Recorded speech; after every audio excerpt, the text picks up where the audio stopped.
श्रीमद् भागवत जी के चतुर्थ स्कंद का दूसरा अध्याय। भगवान शिव और दक्ष प्रजापति का मनोमालिन्य। विदुर जी ने कहा, ब्राह्मण प्रजापति दक्ष तो अपनी लड़कियों से बहुत ही स्नेह रखते थे।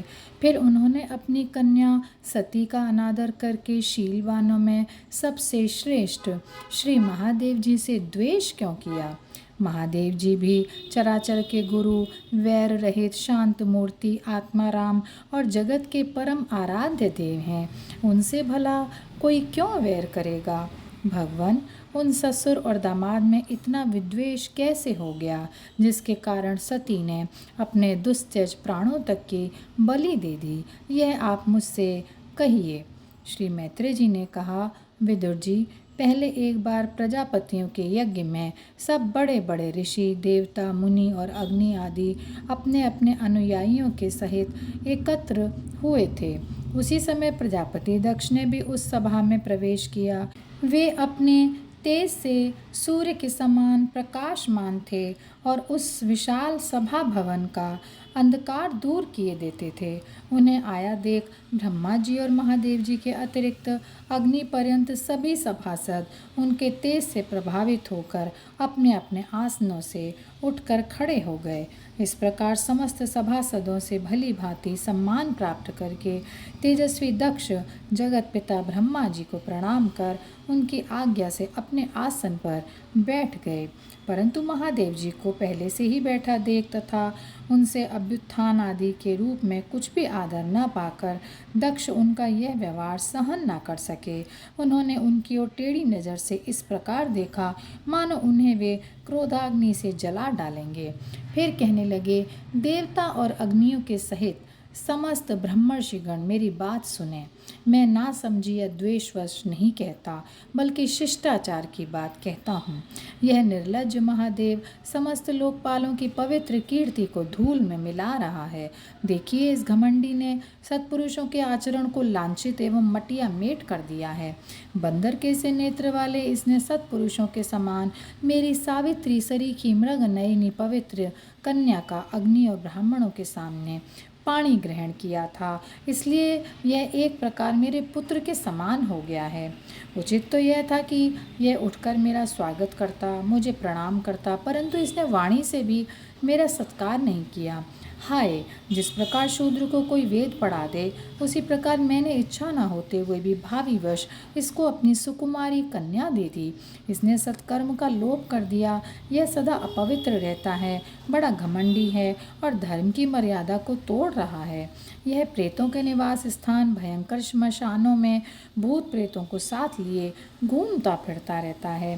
पूरे पागल की तरह सिर के बाल बिखेरे नंग धड़ंग भटकता रहता है। कभी हंसता है, कभी रोता है। यह सारे शरीर पर चिता की अपवित्र भस्म लपेटे रहता है। गले में भूतों के पहनने योग्य नरमुंडों की माला और सारे शरीर में हड्डियों के गहने पहना रहता है। यह बस नाम भर का ही शिव है, वास्तव में है पूरा अशिव, अमंगल रूप।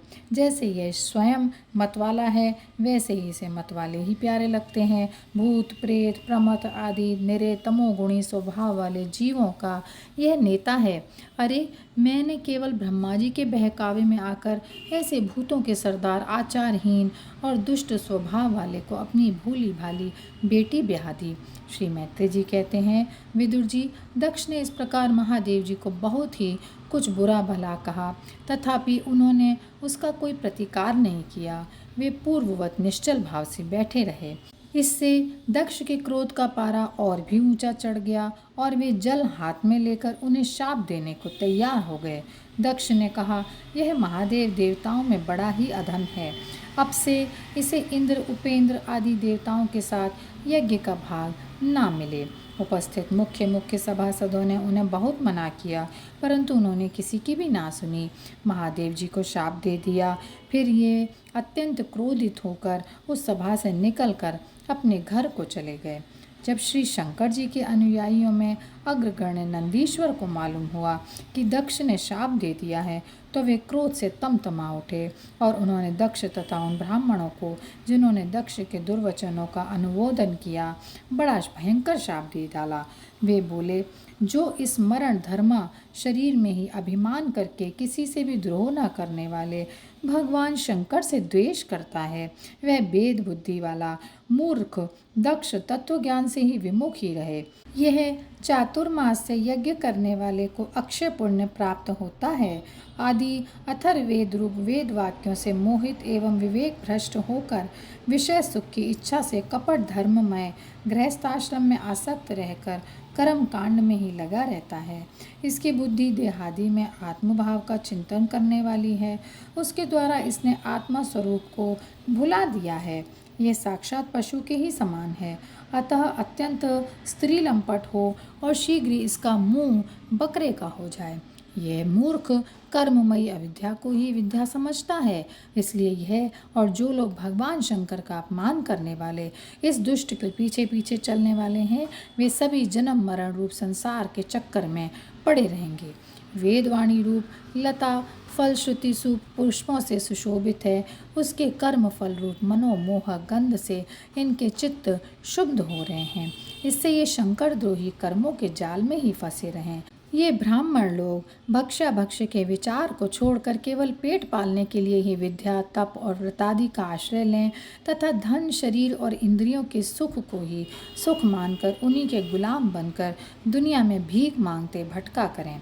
नंदीश्वर के मुख से इस प्रकार ब्राह्मण कुल के लिए शाप सुनकर उसके बदले में भृगु जी ने यह दुस्तर शाप रूप ब्रह्म दंड दिया। जो लोग शिव भक्त हैं तथा जो उन भक्तों के अनुयायी हैं, वे सत्शास्त्रों के विरुद्ध आचरण करने वाले और पाखंडी हों।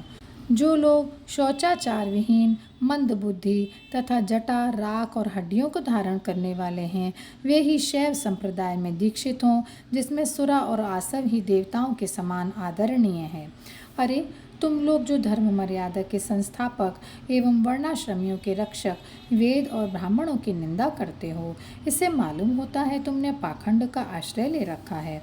यह वेद मार्ग ही लोगों के लिए कल्याणकारी और सनातन मार्ग है। पूर्व पुरुष इसी पर चलते आए हैं और इसके मूल साक्षात श्री विष्णु भगवान हैं। तुम लोग सत्पुरुषों के परम पवित्र और सनातन मार्ग स्वरूप वेद की निंदा करते हो, इसलिए उस पाखंड मार्ग में जाओ जिसमें भूतों के सरदार तुम्हारे इष्ट देव निवास करते हैं। श्री मैत्रेय जी कहते हैं, विदुर जी, भृगु ऋषि के इस प्रकार शाप देने पर भगवान शंकर कुछ खिन्न से हो वहाँ से अपने अनुयायी सहित चल दिए। वहाँ प्रजापति लोग जो यज्ञ कर रहे थे उसमें पुरुषोत्तम श्री हरि ही उपास्य देव थे और वह यज्ञ 1000 वर्ष में समाप्त होने वाला था। उसे समाप्त कर उन प्रजापतियों ने श्री गंगा यमुना के संगम में यज्ञांत स्नान किया और फिर प्रसन्न मन से वे अपने अपने स्थानों को चले गए। और यहीं पर यह अध्याय समाप्त होता है। जय श्री कृष्णा, जय श्री कृष्णा, जय श्री कृष्णा। गोविंद बोलो हरि गोपाल।